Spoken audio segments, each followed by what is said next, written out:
Doli Mitahan, Mabaratawa, isang pagtitipon.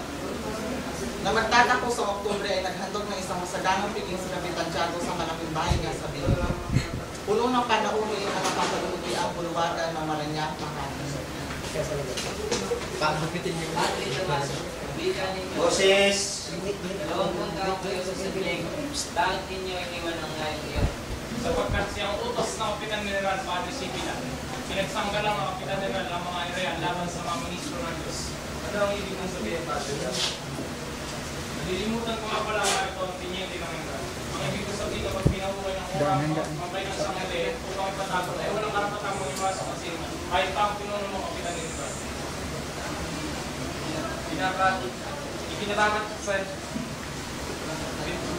kulang kasi ipinababat ang Kapitan General siya pinagawan dito na siya ang nagbabas para hari o hari-harian at ano ang kinatawan. Kung nangyari ito nung araw, isinginat ka siya sa tanang gaya ng ginawa sa walang galang ng gobernador di Amate. Yun ang panahon ng tunay na pananampalataya. Digi, hindi ako makakapayag na paano niyo ang Kapitan General. Nagbibigay alam ko siya sa kanyang kamahalan. Sulong, tinyente, ipahiram ko sa iyo ang aking sasakyan. Nakakala ko pinatatakot ako sa iyo, Kapitan General. Namagitan si Padre Sipila. Ginoo, alalanin niyo ba yung mga panauhin lamang dito? Natahimik ang dalawa at unti-unti nanumbalik ang dating nakikonsaya sa bulwagan. Nang dumating ang mag-asawang Tonte kung sa Antonia Victorina Espadanya, ay masaya na nag-uusap-usap ang mga panauhin.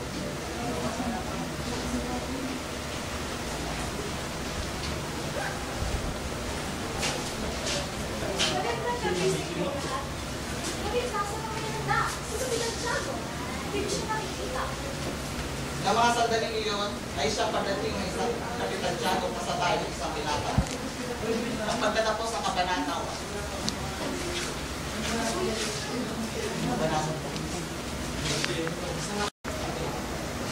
Kabanata 2.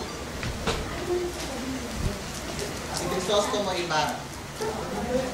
Ipinakilala ng Kapitan Tiago sa mga panauhin ang binata. Tagabukas lang sa screen.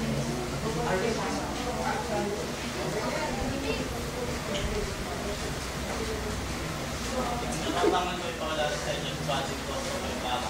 Anak na kaibigan ko naman tayo. Pinakatigdaman niya po sa iyo. Narito ko lang ang oras ng aming kaya ng Pagdamas. Makaibigang matalik ng aking nasira.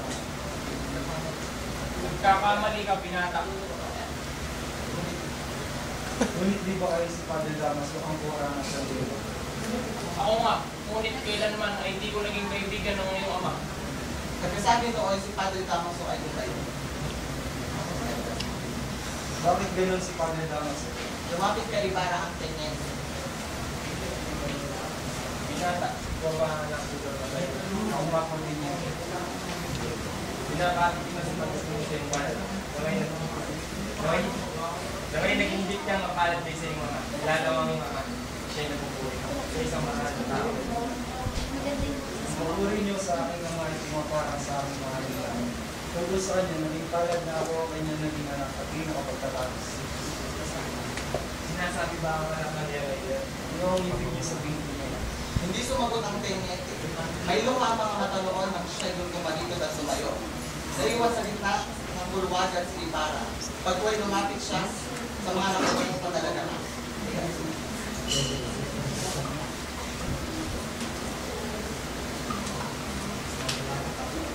Ilang taon na akong naligo sa aking bayan at di ko mapigilan ng pati ng pagdadangkes ng Pilipinas sa mga kanilang. Pagkara ay lumapit si Ibarra sa umpok ng mga binata. Ipati ko na ang langit at ang ang mga nalagaan sa aking bayang sinina. Ngayon nais ko nang batiin ng mga kabinata. Mga Ginoo, pangalan ko ay Crisostomo Ibarra ng Sayo. Kausap ni Ibarra ang mga binata na pumasok ng isang utusan.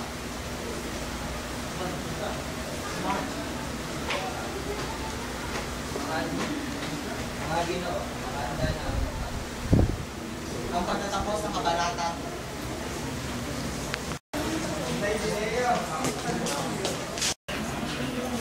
Kabanata 6. Kapitan Tiago. Sinukulis Kapitan Kapitan Tiago na isa sa pinakamayaman sa Binondo. Malawak din ang kanyang mga asyenda sa Kapampangan at Laguna, lalo na sa San Diego. Ang tanging tagapagmano nila ng malaking kayamanan ay yung si Maria Clara. Ito ang mga lahat na ito. Pag ako yung natay, hindi ako natin.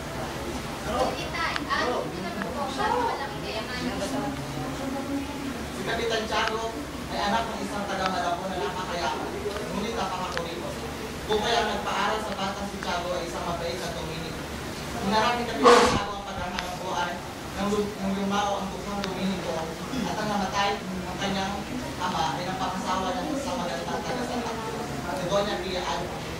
Ngunit sa akin na ito, pag-usapan nila ay di sila nagkaroon ng sasakyan.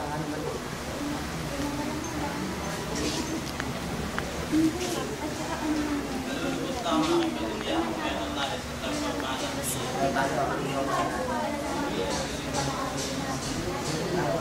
Okay. Boses.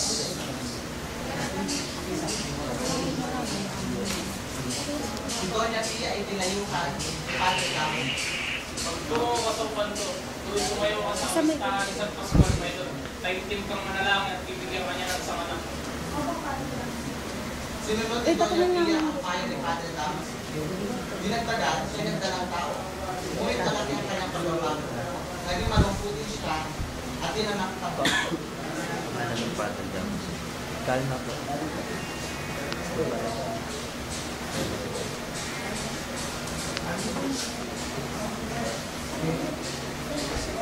Huwag kang mapakata sa Diyan. Talagang ganun ang malapit na maging isang ina.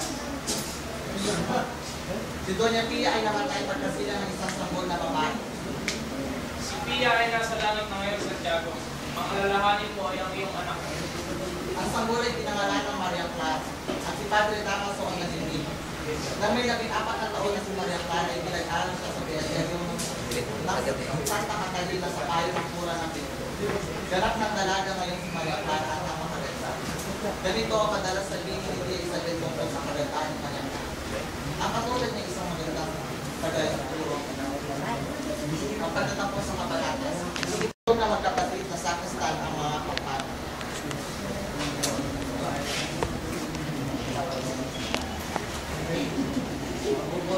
Bubuhayin pa tayo, lagi na natin ito kayo kasi kung nasa bahay tayo kasama ng nanay, pinamahapon sa atin. Kailangan natin mag-sustain. Kailangan natin ito upang makapulong sa nanay. Pagkatapos pagtutuloy ang mga kampana, ay naupo sila at nagpahinga. Kano kikitain mo sa nanay? 2 piso lamang dahil sa tinatawa ng mga tatlo. Bayaran mo na ang pinipintang na ginagawa na pang pinasabihin na tayo magnanakaw. Wala nga ating pera. Ayos sa pintang sa kristal na yun. Ayos. 2 piso lang ang ginagawa.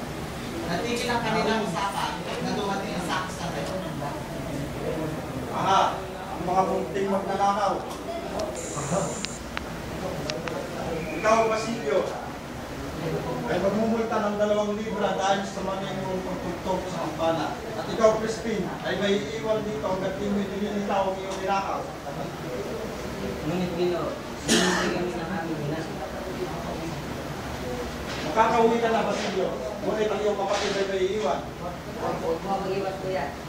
Makawan ako sa kanya. Hindi magnanakaw sa Crispin.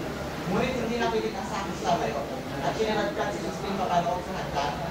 Dinala ng sakristan na ito si Crispin sa isang silid at sinusiyang ito.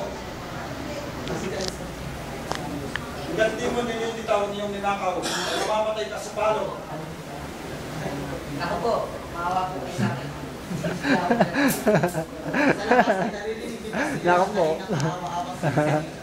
Pagkaraan nilang sakit, ay nasari ang kataligitan. Nako po. Sa pinto at lumabas at humihinga ng sakristan.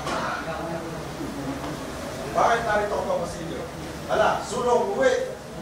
Malakas ang ulan ng misahin naging salita si Ang pagtatapos